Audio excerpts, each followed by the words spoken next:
dito sa Factbusters! Kaya bago muna natin simulan ang ating episode ngayon, iniimbitahan kita na i-subscribe itong ating bagong YouTube channel, Factbusters PH, dahil yung lumang channel natin ay nahack po mga kapatid. Kawawa naman tayo, no? Pero pati rin sana ang isa pa nating YouTube channel, Takasuri PH. Paki-subscribe din yan mga kababayan. Ako naman, sige.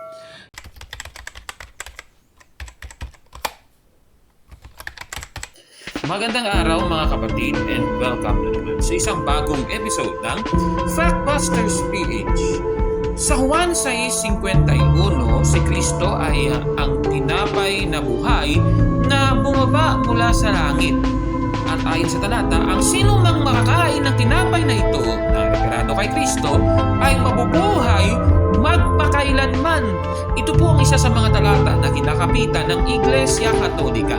At ito po ay naging ganap na, naging totoo sa banal na hapunan sa Bagong Tipad, mga kapatid. Kaya ang banal na misa ng Iglesia Katolika ay nagsimula sa banal na hapunan na ginawa noon ni na Kristo at mga apostol na siyang mababasa sa Mateo 26:26 hanggang 28. Ganito po ang ating mababasa. At samantalang sila ay nagsisikain, ay dumampot si Jesus ng tinapay at pinagpala at pinagputol-putol at ibinigay sa mga alagad at sinabi, "Kunin ninyo, kanin ninyo, ito ang aking katawan." At dumampot siya ng isang saro at nagpasalamat at ibinigay sa kanila na nagsasabi, "Magsiinom kayong lahat diyan, sapagkat ito ang aking dugo ng tipan na nabubuhos dahil sa marami sa ikapagpapatawad ng mga kasalanan." So ito po pala ang nakasulat sa banal na kasulatan. Yung banal na misa ng Iglesia Katolika, nagsimula po yan sa banal na hapunan ng ating Panginoong Jesucristo. Ngunit isang grupo ng mga anti-Catholics ang naninira sa banal na misa ng Iglesia Katolika. At sila po ay ang mga tagasaksi ni Jehovah, mga kapatid. In particular, babasahin natin ang kanilang magazine, Awake Magazine, May 8, 1999 issue ng Watchtower Bible and Tract Society of Pennsylvania. Sa pahina 26, ganito po ang ating mababasa. Ililiwat ko na po sa Tagalog. Nasa Biblia ba ang misa? Naniniwala ang mga taimtim na Katoliko na ang misa ay batay sa turo ng kasulatan. Bilang patunay, itinuturo nila ang mga salita ni Jesus sa karaniwang tinatawag na huling hapunan. Habang namamahagi siya ng tinapay at alak sa kanyang mga apostol, si Jesus ay nagsabi tungkol sa tinapay, "Ito ang aking katawan." Nang itinuro niya ang alak, sinabi niya, "Ito ang aking dugo." Mateo 26:26 hanggang 28. Which is, yan ang pinasa natin kanina, no? Naniniwala ang mga Katoliko na nang sabihin niya ang mga salitang ito, talagang binago ni Jesus ang tinapay at alak sa kanyang katawan at dugo. Gayunpaman, ang New Catholic Encyclopedia 1967 ay nagbabala, huwag tayong masyadong umasa sa pagiging literal ng mga salitang, "Ito ang aking katawan" o "Ito ang aking dugo", sapagkat sa mga pariralang gaya ng ang pag-aani ay ang katapusan ng sanlibutan, Mateo 13:39, o "Ako ang tunay na puno ng ubas" na mababasa sa Juan 15:1, ay nangangahulugan lamang na ng pagre-representa. Kaya naman, kahit ang encyclopedia na ito ay umamin na ang mga salita sa Mateo 26:26 hanggang 28 ay hindi nagpapatunay na ang tinapay at alak ay binago sa literal na katawan at dugo ni Jesus sa huling hapunan. Yan po ang nabasa natin sa Awake Magazine ng mga tagasaksi ni Jehovah. Base po sa ating binasa, mga kapatid, inamin daw ng isang Catholic Encyclopedia na hindi literal ang pagkakaunawa sa Mateo 26:26 hanggang 28 na taliwas sa paniniwala ng Iglesia Katolika. Tanong, totoo ba ito, mga kapatid? Sige nga, let's investigate, mga kapatid. So ito po yung New Catholic Encyclopedia Volume 5 page 602 ang ipapakita ko sa inyo, mga kapatid. Ayan. So, ito po yun at ito yung kinopila. Ayan. Kung mapapansin, meron po silang iniwasan, ano? Ito siguro yung gagawin natin ay babasahin natin muna yung taas na bahagi ng quotation na kanilang ginamit at ibababa po natin.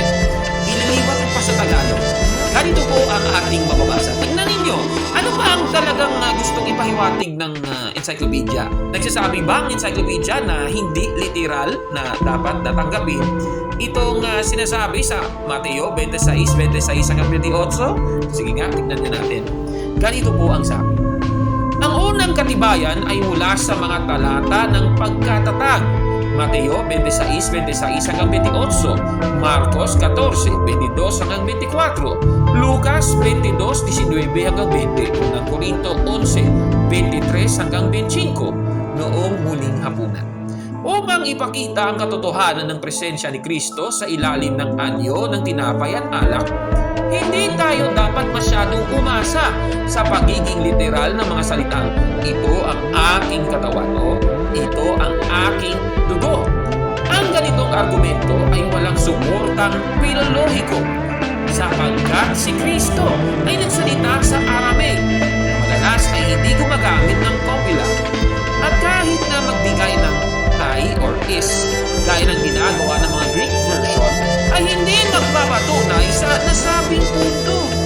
Sapagkat sa mga pariralang tulad na ang pag-aani ay ang katapusan ng mundo, Mateo 13:39 o ako ang tunay na baging, Juan 15:1. Ang kopula ay nangangahulugan lamang ng magpahiwatig o kumakatawa.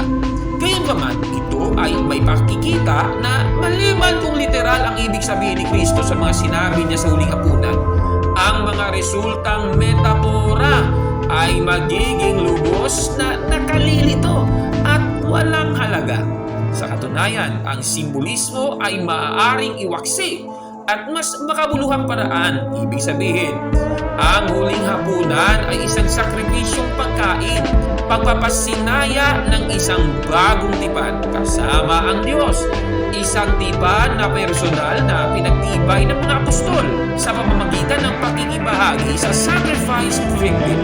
And ang isang tunay o hindi lamang simboliko na biktima ay kinakailangang kapwa para sa pagtatatak ng isang bagong tipan sa pamamagitan ng sakripisyo at para sa pagpakikibahagi dito ng iba. Ito ay malinaw mula sa konteksto ng mga testimonya ng pagkatatag. Kinakatawan nila ang mga tradisyong liturhikal. Ang mga ito ay maigsi na mga buod ng mahalagang salita at pagkilos ng ating Panginoon at naghahati ng mismong mga formula na ginamit ng mga unang Kristiyanong pagtitipon sa kanilang pagdiriwang ng Eucharistia.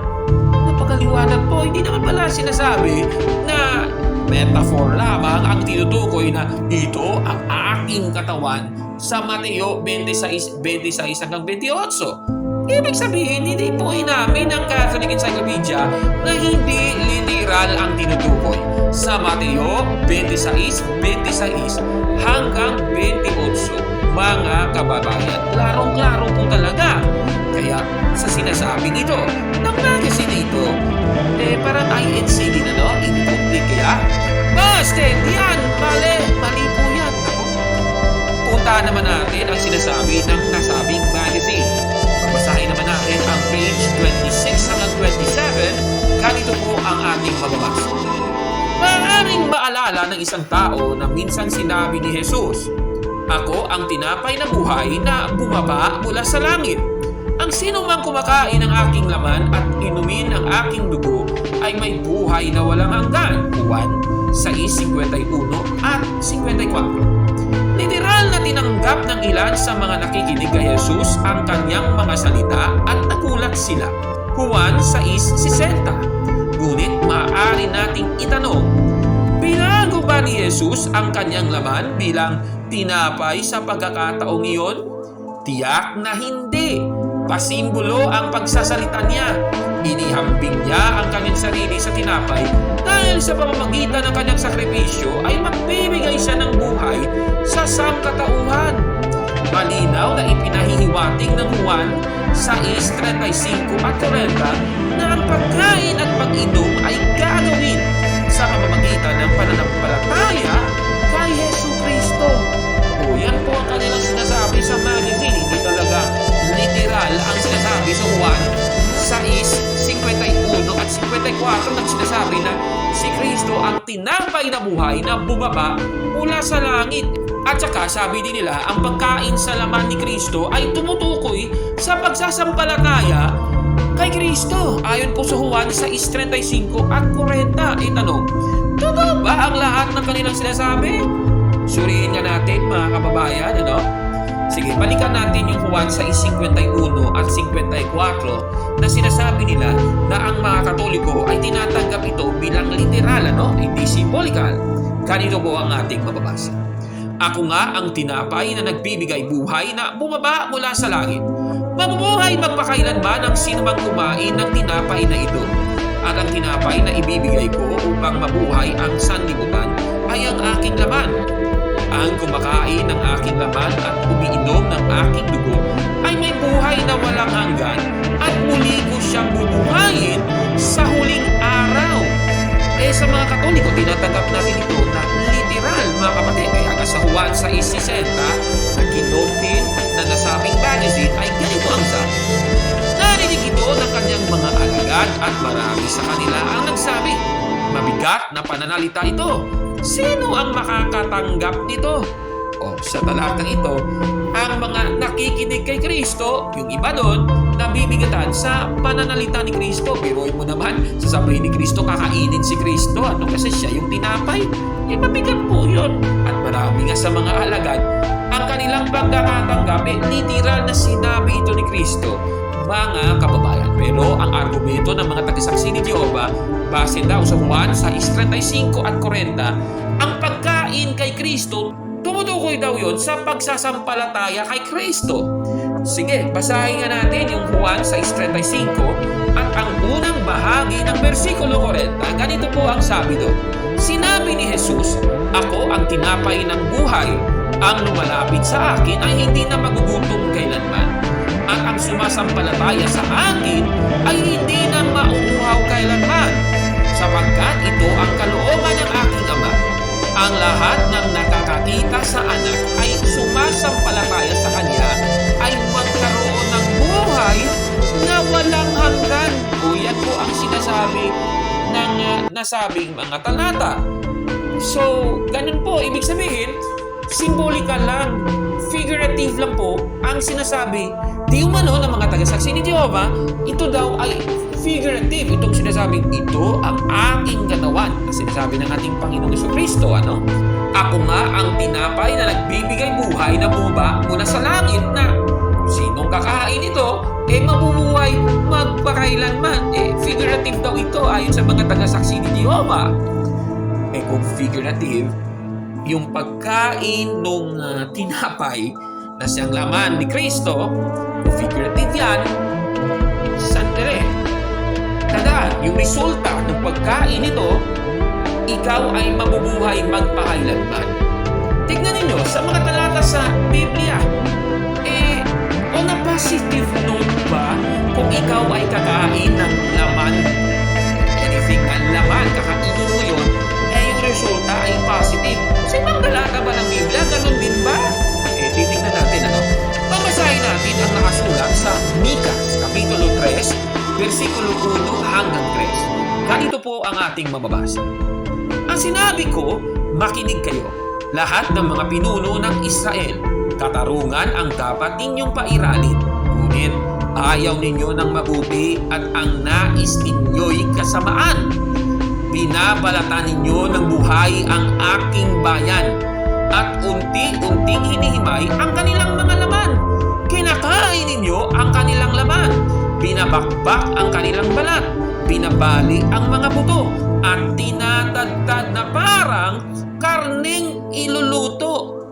Sa talatang ating binasa, si Mikas ay nagsalita sa mga pinuno ng Israel. Sabi niya, kinakain daw ng mga pinuno ang mga taga-Israel. Sandali, di ba figurative yan? O, figurative. Ano ba ang connotation sa talatang ito? Kinakain ninyo ang kanilang laman. Ibig sabihin, mga kapatid, negative yung connotation. Paano doon sa Juan, sa 51, na kung kakain ka, mabubuhay ka pa magpakailanman. Tingnan niyo yung logic, mga kapatid. Hindi po magkatagpo yan. Hindi po match, mga kababayan. Katunayan, sa Juan 6:55, mas diniin ni Kristo. Ganito po ang ating mababasa. Sapagkat ang aking laman ay tunay na pagkain at ang aking dugo ay tunay na inumin. Ibig sabihin, itong sinasabing ito sa Juan 6:51 at kinonfirm pa sa verse 55, literal talaga ito. Hindi pwedeng figurative ito. Kasi kung figurative ito, kagaya na sa Mikas 3:1-3, dapat negative yung connotation nito, mga kababayan. Hindi naman ganun positive connotation nga. Bakit? Sa versikulo 57, ganito pa ang sabi doon isinugo ako ng buhay na Ama at ako'y nabubuhay dahil sa Kanya. Gayon din naman, ang sino mang kumakain sa akin ay mabubuhay dahil sa akin. Klaro, positive connotation, kung figurative ito, bakit positive? Yung resulta, hindi negative. Ako naman, tinikala naman yan. Hindi magkatagpo, mga kababayan. Katunayan nga sa versikulo 58 ay meron pang sinasabing ganito. Ito ang tinapay na bubaba mula sa langit. Hindi ito katulad ng kinain ng inyong mga ninuno sa ilang. Namatay sila kahit na kumain yon. Ang kumakain ng tinapay na ito ay mabubuhay magpakailanman. Klaro-klaro po sa talata. Dito po sa ating binasa, mga kababayan, ito literal po na kinain ng mga ninuno sa ilang ang bumabang tinapay. Ikinumpara ito kay Kristo na bumaba mula sa langit na siyang tinapay daw ayon sa Juan 6:51. Paano ito magiging figurative? Kinumpara nga sa literal na kaganapan sa lumang tipan kung saan bumaba po ang mga tinapay sa mga ninuno sa ilang. Klaro-klaro po. Hindi po talaga match Talagang apples versus oranges kapag tinanggap natin figurative ang nasa Juan 6:51. Ano ito bang dapat yung pansinin? Sa binasa nating talata kanina, Juan 6:57, pansinin ninyo ang Greek word. Ang Greek word. Ang Greek word para sa salita na kumakain. Kayo din naman, ang sino mang kumakain sa akin. Tignan ninyo, yung salitang kumakain. Ano ba sa Greek? Trogon. Ayan Trogon, o sa transliterated version, trogo, meaning to know, to munch, to eat. Klaro-klaro, to know. Nguyain. Diba yan sa Tagalog? Ayan sa Strong's Exhaustive Concordance, meron pa ng crunching sound yan. Paano maging figurative yan?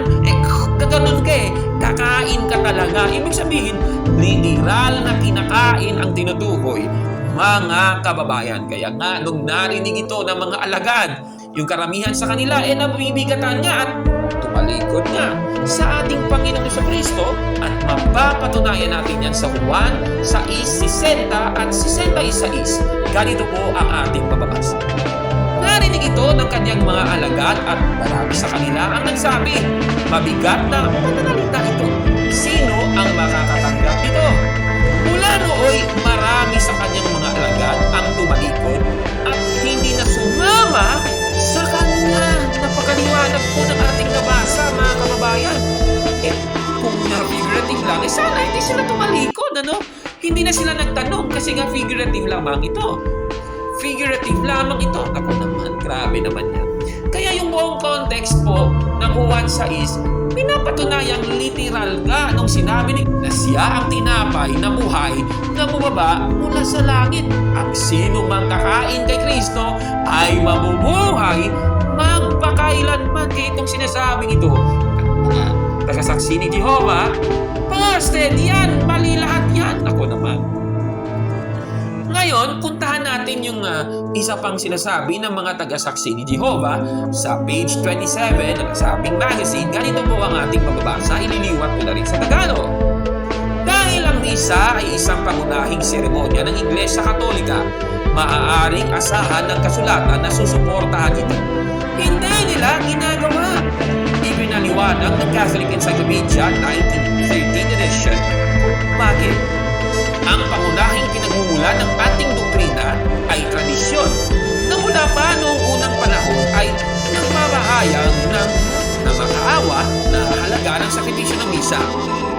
Oo, ang misa ng Iglesia Katolika ay batay sa tradisyon, hindi sa Biblia. Yan ang sabi ng nasabing magazine. Ayon po sa magazine, ang misa daw ng Iglesia Katolika ay hindi nakabatay sa Biblia, kundi sa tradisyon lamang. Tanong, totoo ba ito, mga kababayan? Ang ginupo ng magazine ay ang The Catholic Encyclopedia 1911 edition, volume 10, page 17, na may nilobstat ni Remy Lafort at imprimatur ni John Cardinal Farley. Ganito po ang sinasabi ng akla. Ayan, o. So, yan. Yan pa. Yan. So, itong nasa baba, yan yung kinot nila.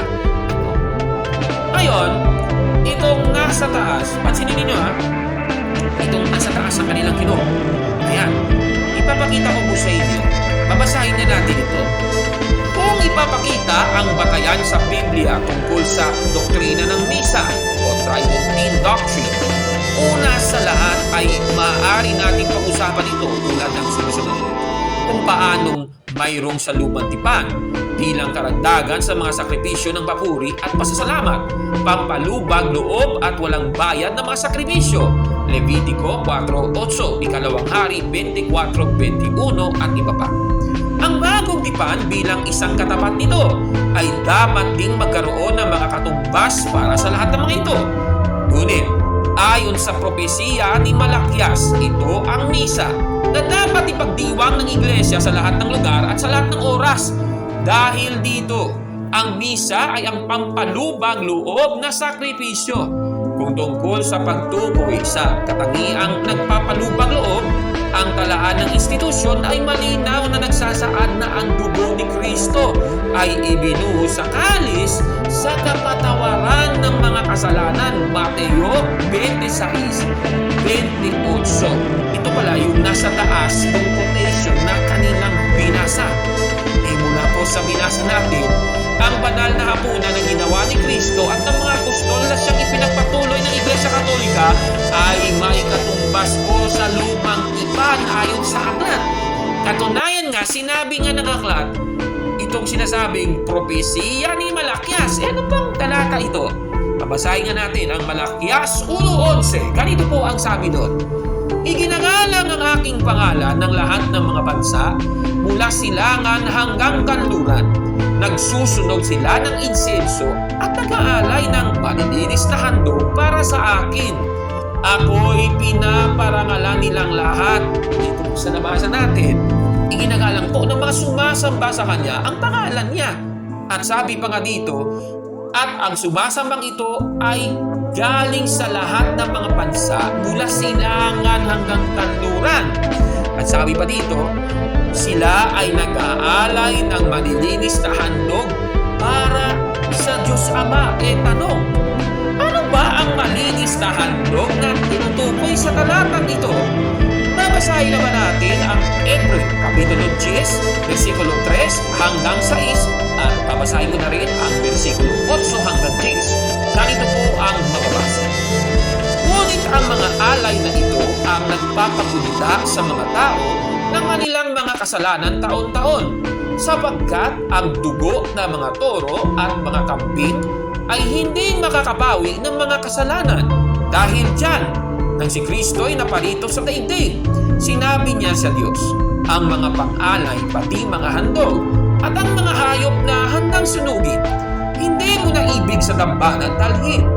Hindi mo kinalugdan ng mga handog na sinusunog at ang mga handog upang pawiin ang kasalanan. Kaya inihanda mo ang aking katawan upang maging handog. Sinabi muna niya, hindi mo ninais o kinalugdan ng mga alay at handog na hayop, mga handog na susunugin at mga handog dahil sa kasalanan, kahit ito'y inihahandog ayon sa kautusan. Sa kanya idinugtong, ako'y narito upang sundin ang iyong kalooban. Sa ganitong paraan, inalis nga ng Diyos ang unang handog at pinalitan ng handog ni Kristo. At dahil sinunod niya ang kalooban ng Diyos, tayo ay ginawang banal ni Jesucristo sa pamamagitan ng minsanang paghahandog ng kanyang sarili, at iyon ay sapat na. Itong binasa natin, ang inihandog po sa pagsamba ay si Kristo, hindi po yung mga hayop. Sa Malakias 1:11 tandaan natin, nag-alay po ang lahat ng mga bansa mula sa silangan hanggang kanluran ng malilinis na handog para sa Diyos Ama. Ano pa yung malilinis na handog? Si Kristo po yun. Siya kasi walang kasalanan. Klarong-klaro po. Ibig sabihin, misa po ang tinutukoy. Ayon din sa nabasa, inihandog po nila ito mula sa silangan hanggang kanluran. Sino po bang katuparan nito? Di mga Katoliko lamang po, mga kababayan, kasi nga tinatanggap nating literal ang sacrificial lamb na si Kristo, mga kababayan. Kaya isa mismo ng Katoliko ang katuparan ng nakasulat sa Malakias 1:11, mga kababayan. Klaro-klaro. Kaya nasabi ng aklat, ngunit ayon sa propesiya ni Malakias, ito ang misa. Klaro-klaro. Ito naman ang susunod na pagkakulong. Paano naman itong sinasabi ng aklat na ginamit ng mga tagasaksi ni Jehovah na kanilang kinote, mga kababayan?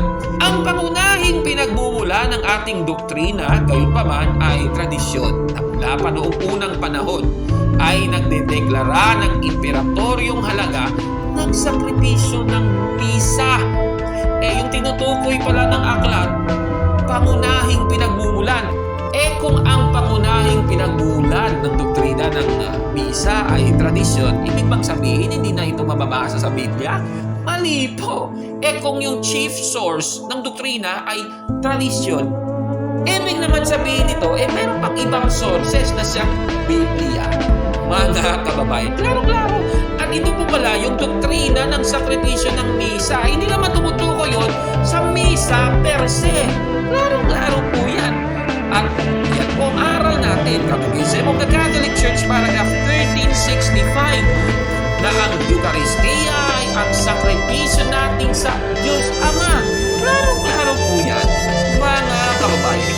Ibig sabihin po, ang pangunahing batayan ng doktrina na ang misa ay isang sacrificial event ay ang sagradong tradisyon. Yan ang ibig sabihin ng aklat. Ngunit kahit ang pangunahing batayan ng doktrinang ito ay ang sacred tradition, ito ay nakabatay pa rin sa Biblia. At binasa na natin kanina, no? Klaro-klaro po. Kaya sinasabi ito ng kasi na ito, busted, yan, mali po yan. Kaya tama po ang sinasabi ng Biblia. Si Kristo ang tinapay na buhay na bumaba mula sa langit. At ang sino mang kakain ng tinapay na ito ay mabubuhay magpakailanman, mga kababayan. Ano po ang masasabi ninyo sa ating episode ngayon? Comment down below, mga kapatid. At kung like mo ang video nito, paki-smash ng like button at mag-subscribe sa ating YouTube channel, Fact-Busters PHK. Huwag maniwala sa sabihin. Check mo na kung fact nga talaga. Hanggang sa susunod na episode, ako po si Cam. At ito ang Fact-Busters! Mga kapatid, magandang araw po. At kapayapaan ay maghari sa ating isipan at sa ating puso. At follow and subscribe, Fact-Buster PH at The Beloved Catholic sa Facebook page ni Kaburnok. At abangan nyo si Kaburnok, no? Dahil marami siyang i-reveal na mga maling aral at matutuhanan natin ang katotohanan. Dahil ang katotohanan ay magbigay sa atin ng tunay na kalayaan. God bless! I